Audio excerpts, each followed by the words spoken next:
પોરબંદરના માર્ગ અને મકાન વિભાગ દ્વારા વર્ષો પૂર્વે જુબેલી નજીક નવા પુલનું નિર્માણ કરવામાં આવ્યું હતું, પરંતુ આ નિર્માણ કાર્ય દરમિયાન પુલ નીચે ખાડીમાં રહેલ મલબો હટાવાયો ન હતો, જે અંગેનો અવારનવાર ગુજરાત ન્યૂઝ પોરબંદરમાં અહેવાલ રજૂ થતા અંતે તંત્રએ આ મલબો દૂર કરવાની કામગીરી શરૂ કરી છે.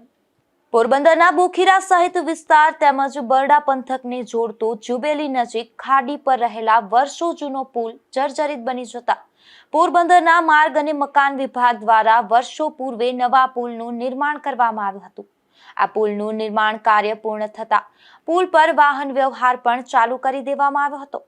પરંતુ માર્ગ અને મકાન વિભાગના અધિકારીઓની બેદરકારી, કોન્ટ્રાક્ટરની આળસને લઈ અને પુલ નીચે ખોદકામના મલબાના પહાડ જેવા ઢગલા મૂકી દેવામાં આવ્યા હતા, જેથી ખાડીમાં ચોમાસા દરમિયાન આવતા ઘેડના પાણીને પસાર થવામાં અવરોધ થતો હતો અને પૂરનું પાણી કડિયા પ્લોટ સહિતના ખાડી કાંઠે આવેલ મકાનોમાં ઘૂસી જતા હતા, જે અંગેનો અવારનવાર અહેવાલ ગુજરાત ન્યૂઝ પોરબંદરમાં પ્રસારિત થતા જ આખરે માર્ગ અને મકાન વિભાગના અધિકારીઓ જાગ્યા હતા અને આ મલબો દૂર કરવાની કામગીરી શરૂ કરાવી હતી. નિપુલ પોપટ સાથે અશોક થાનકી, ગુજરાત ન્યૂઝ પોરબંદર.